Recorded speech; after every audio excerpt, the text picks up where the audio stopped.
Hi, everyone. Thanks for joining us. So I was just going over what we're talking about. We're talking about the key differences between probiotics and prebiotics. And then we're going to be covering food sources of each versus the supplementation of each.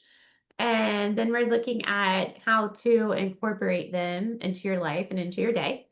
And then we're going to talk about why and how probiotics and prebiotics impact digestion, immunity, and your overall health.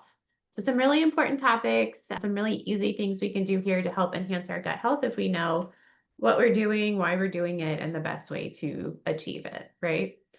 So I'll go ahead and get started here. Probiotics versus prebiotics. So probiotics are the actual beneficial microorganisms that reside in the gut. We actually have microbiomes all over the body, which is, I think, super interesting. But we're thinking today about the ones that are in the actual gut.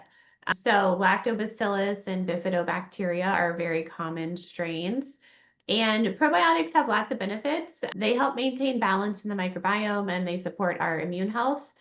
They play a role in mental health and they help keep our digestion humming along. Imbalances in bacteria in the intestine can cause lots of issues.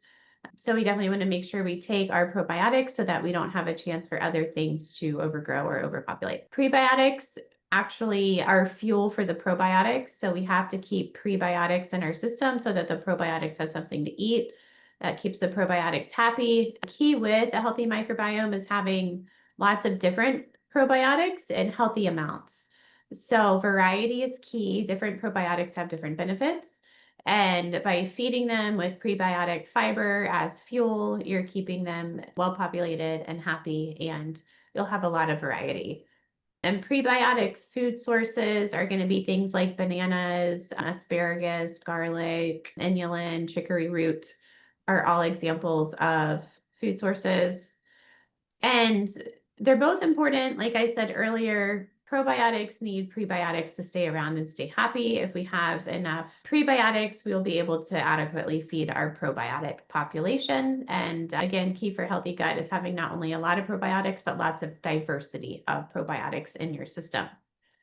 So one thing that I always think is interesting that happens to people a lot is you might feel worse when you start taking a probiotic. So if that's the case, you might have added, and this is really a game changer. So if anyone is picking up on this or listening to the recording later, like this one thing that I'm about to share really it can turn things around for you. I have a client recently that attended one of these, and when we were talking about this specific topic, she was like, wow, that really, I went back and did what you said, and that made a huge difference. So it's just that when you start taking a probiotic and you feel worse, if you started taking a probiotic and you took it exactly as prescribed on the bottle, then you might have had too much too fast, especially if it's a really potent probiotic. So two of the ones I love the most, Megaspore and Orthobiotic, they're very potent probiotics, but you can't necessarily start at a full dose. So Megaspore, the maintenance dose on that is 2, but you're really supposed to start with taking 1 a day, maybe for a week. If you have adverse effects from that, it's taking 1 every other day for a week. And then you can do maybe 2 weeks later, you move into taking 2 per day, right? But you don't automatically just throw a ton of probiotics at your system because it needs time to adjust, and too much too fast can really cause adverse reactions for some people, make you feel worse, increase bloating or digestive distress. Another reason, if you started taking a probiotic and feel worse, if it contains prebiotics, people who have SIBO and don't know it, or even people that might not know that prebiotics can actually make SIBO worse. We don't want to feed the overgrown bacteria. Remember, prebiotics are fuel for probiotics. So if you have an overpopulation of bacteria, you don't want to be feeding it. And that's exactly what prebiotics will do. So there are some SIBO-friendly prebiotics. So you just want to be mindful that, for one, if you were taking a probiotic that had prebiotics in it and you feel worse, it could be a sign that you have SIBO. Or if you're taking a probiotic and you feel worse, you might have had too much too fast and need to just back off and slow down that introduction. Erica, do you have anything else on that topic? Yeah. So what I also have found is people will stay on one specific strain for a really long time. And we've even seen this on the stool tests where all of a sudden one bacteria is really, really high. And it's a good bacteria, right? But the problem is there's only so much real estate space in our gut. And if we have too much of one type of bacteria, it makes it hard for all of the other bacteria to thrive. So it really is about balance. It's about finding the right strains for you. That's why I love the stool testing, because we can see exactly, what the profile looks like, what we need more of. And then you think about, this might be getting too in depth, but just to kind of give a little bit here, some produce histamines, some bacteria or some of the probiotics degrade histamines. Some are better for breaking down proteins. Some are better for breaking down fats. They all have their own role, and it is important that we have a good balance. So switching up your probiotic or choosing more of those spore-based probiotics, like Jenny, like you were talking about, because it's shown to help with the biodiversity in general versus just focusing on that one strain. Yeah, I agree. All right, I'll jump in and talk a little bit more about food versus supplements. And I hope from us, food is always first whenever possible. Our whole goal is for you to be able to eat as much different variety of foods as possible without having digestive issues from it. But at times we do need to supplement, and supplementation can really expedite balance. And for me, I see a probiotic as a safety belt, just like a multivitamin. The right one for you can be a safety belt. I do see a probiotic helpful in that way as well. Now, if we're talking about food sources of probiotics, we're talking about yogurt, ones that have the live culture, not the ones that are all the sugary flavored kinds. Sauerkraut is an excellent one, just like a tablespoon of sauerkraut. Kefir, kimchi, tempeh, all of those are really good. Some people, if you can't tolerate those, that is potentially also a sign that there's some dysbiosis, potentially SIBO. So you might have to work with us or somebody to help you balance that out, because we have seen people come in on such a restrictive diet because they've been doing low FODMAP for so long, but they're also then not getting diversity and feeding all the bacteria. So it is really important. Prebiotics, like Jenny said, think about all of your vegetables and grains. If you're really interested, Jenny, I don't know if you've ever seen this one, but the Genova, the one we do the stool test with, has a Oh, I haven't seen that. yeah, they have a prebiotic guide.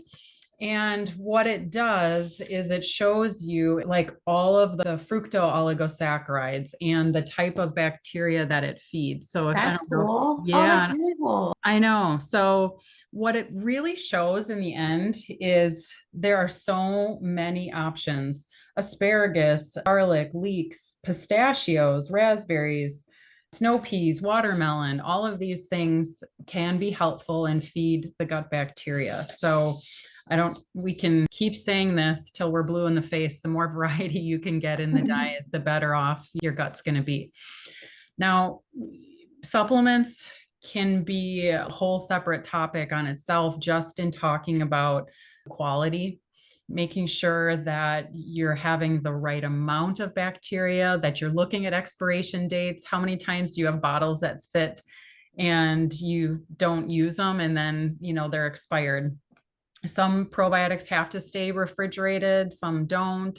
So you need to be very careful to make sure that the quality is still there as well. Anything else Yeah. on that? I would just say when I think about ordering supplements in the summer, I'm always going to be choosing more of a shelf-stable probiotic if I have to order those in the summer, or I'm going to be doing a big shipment of probiotics maybe in May. We live in Georgia, so in the South, it's really hot.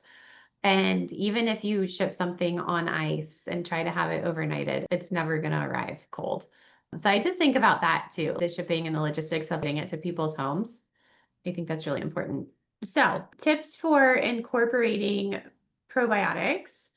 Like I said before, the key to having a successful go at probiotics is really starting low and slow. So, a lower dose that's recommended on the bottle, even if it's just the maintenance dose on the bottle, or the recommended amount is 1 pill per day or 1 scoop per day, whatever you're doing. You could still space it out to every other day for the initial week to kind of have a slower introduction. Yeah, and then pairing foods for a synergistic effect. So pairing probiotic foods with prebiotic foods. So for example, yogurt and a banana would be a good example of a probiotic with a prebiotic.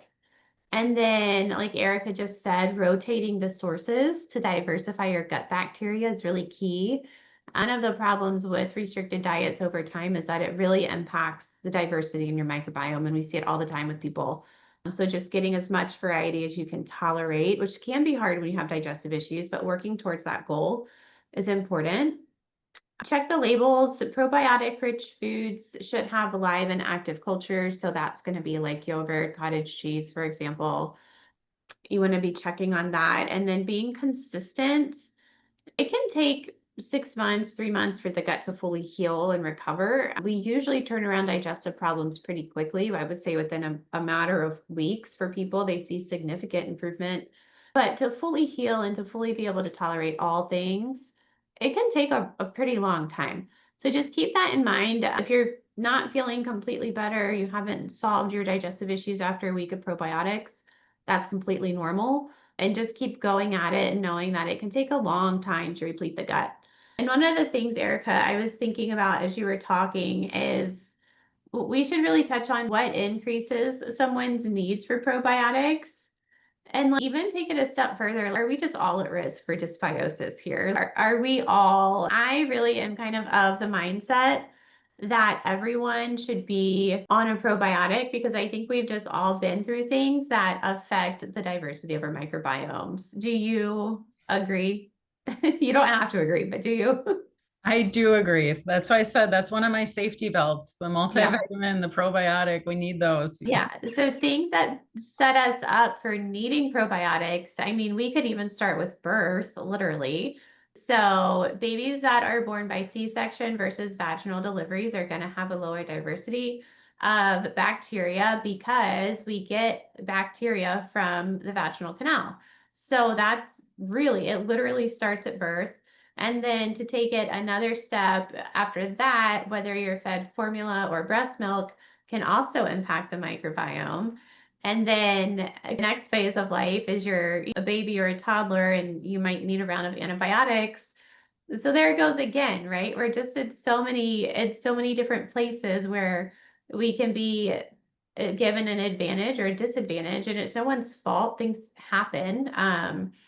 Whether you were formula fed or breastfed or C-section or not, like things happen, whether you needed antibiotics. So it's just when we work with people, we go all the way back to the very beginning and try to figure out when digestive issues started, what triggers could have been. Certainly, stress decreases microbiome diversity. And then also the standard American diet really isn't great for having a healthy microbiome. What are some other triggers or common scenarios that we see, Erica, with people who are struggling to bring up their digestive health and balance their microbiomes? I was going to say exercise. That changes your microbiome. So lack of exercise. We're not going to get in the whole motility piece, but if things are slowed down, you tend to have certain types of bacteria versus a good robust motility, for example. Sure. So that's a big one. I think about toxins, trauma. Trauma is a huge one that can definitely change the microbiome. And then I cannot go talk enough about how much antibiotic use can affect long-term changes in the gut. And especially when you're little, it'll impact you the rest of your life. But we kind of forget, when I ask a client, I feel like they forget, I guess I was on that antibiotic. And I guess I did take this for my dentist thing. And then I did take Yeah. this. And when you add that all up, you're on a lot of antibiotics over time. Steroids too, right? Impact the Mhm. immune system and decrease microbial diversity. So I we've think about all been there. We've all been through all of these things. It's just part of life these days. I think about viruses, I think about yeasts, all of those things compete, and viruses can change what's happening in the body too. So there's a Yeah, lot. absolutely. And then I think about our diets and how I know we've talked about this a couple of times, but how easy it is to just order on repeat on Instacart. And then there we are without diversity in our diet because of just modern technology and habits. And it's really interesting, all the things that kind of lead us to really need to take a probiotic on a regular basis. When we talk about our plate, and I do the plate method with half of it being fresh produce, mostly vegetables, and then a quarter being a protein, a quarter being more of a complex carbohydrate, you can take that further and look at color on your plate as well. You know, those phytonutrients are also what feed certain bacteria. I think about one of those keystone bacteria, Akkermansia, and those feed on very specific foods, and it's more of those polyphenols. So it's the cranberries and pomegranates. So I see so many people low in Akkermansia. It's because they're not getting the reds or the deep colors in their diet as much. So I think that plays definitely a part too. I love that. And I think that really starts at the grocery store, right? When you have your shopping cart, you can just take a quick look and see what colors do I have in here? What colors am I missing? Yep. I want to touch a little bit on how prebiotics and probiotics impact different things related to health, digestion, immunity, and just long-term longevity, actually, even. So we think about these bacteria, what are they doing in there? It's a symbiotic relationship with us. We could not live without these bacteria in our gut. They help break down our food, they absorb nutrients, they actually produce certain nutrients. Like I had mentioned before, they break down histamines. Certain strains are known for helping reduce diarrhea. Certain ones are better at reducing constipation. So motility pieces in there. And their byproducts are things that we use. Short chain fatty acids are one thing that we look at on a stool test. And that's a postbiotic. So that's something that these bacteria are producing and that our body and other bacteria need. So it's a really intertwined system. So we try to simplify it, and your best bet is the color, the diversity, all of that, so that your body can do what it needs. There are so many people with digestive issues where I start seeing cellular health issues. They have nutrient deficiencies, they have anxiety or depression. It's because all of the gut bacteria is correlated with everything that goes on in our health. I see a lot of people sick, getting sick all the time. Their immune systems run down.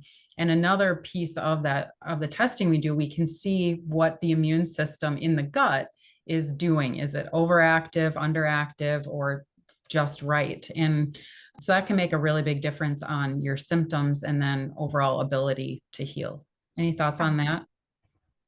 No, I think that when someone's on a probiotic and it's the right probiotic, and we can determine what the best probiotic is through testing, but you feel so much better, and you notice not only differences in digestion, but sometimes in mood, definitely in immune function. I think a lot of people, when they start working with us, are really tuned to how much better they feel and how less frequency they are ill or catching colds. I see that a lot, whether it's the nutrients or the probiotics that we recommend, or of course the diet changes too. But I just think there's so many positive benefits and so many ways that probiotics can make you feel better beyond just digestion, because they're such a powerful part of our bodies and really designed to do so many things. I want to make sure that we have time for questions. So if you guys have questions, you're welcome to pop them in the chat. And we also have a really awesome ebook that I would love to send to you guys. It's a chance to get this for free. We are planning on eventually selling it. But it's how to choose the right probiotic for you ebook. And it has all of our favorite probiotics listed, but it's by condition and by strain. So you can kind of like look for your probiotic based on what you need. And sometimes your symptoms can drive you exactly to the right probiotic. So one example of just an easy, and Erica, maybe you can come up with some of these too, but like an easy one for us that we do a lot is if someone's having diarrhea, we almost immediately recommend Saccharomyces boulardii, because that's a specific strain that dries up the digestive tract and it stops diarrhea. I've seen it work within 24 hours. Have you seen it be that fast, Erica? Because sometimes we'll do these things or hear things from clients and we're like, yeah, it's supposed to work that way. But you're like, wow, that really was fast or impactful, or it's really cool. So do you have one that's like, have you seen Sac B work that quickly? Yeah, I think it does. I really do. Yep. Saccharomyces boulardii is the bomb when it comes to diarrhea for sure. You keep it on hand. I think everyone should have it at home. I think it's important there are lots of reasons for diarrhea. So I think it's important, obviously, to go back and figure out what potentially is causing it, but it is very, very helpful for that. Yep. Yeah, it can help, but it doesn't mean that, I mean, you're not having diarrhea because you're missing Saccharomyces boulardii. You're having Right. diarrhea because of something else, but the Sac B will step in and stop it. And it's a better effect than something over the counter because you're still eliminating, so it hasn't stopped you up, which is really helpful because the body needs to get rid of something. We definitely want it to be able to get rid of it. We don't want to stop that process from happening. Elimination is the third and final phase of detoxification. So it's really important to honor that and to make sure that we're having, and this is normal, is 1 to 2 bowel movements, even 1 to 3 bowel movements a day. Every single day is considered normal. They should be easy to pass. And you should feel satisfied afterwards, not like you haven't finished going to the bathroom. Those are all really good tips. I don't see anybody with questions. Last chance to ask something if you have Got it. a couple minutes left. The other thing we didn't talk about at all was how gut affects hormones.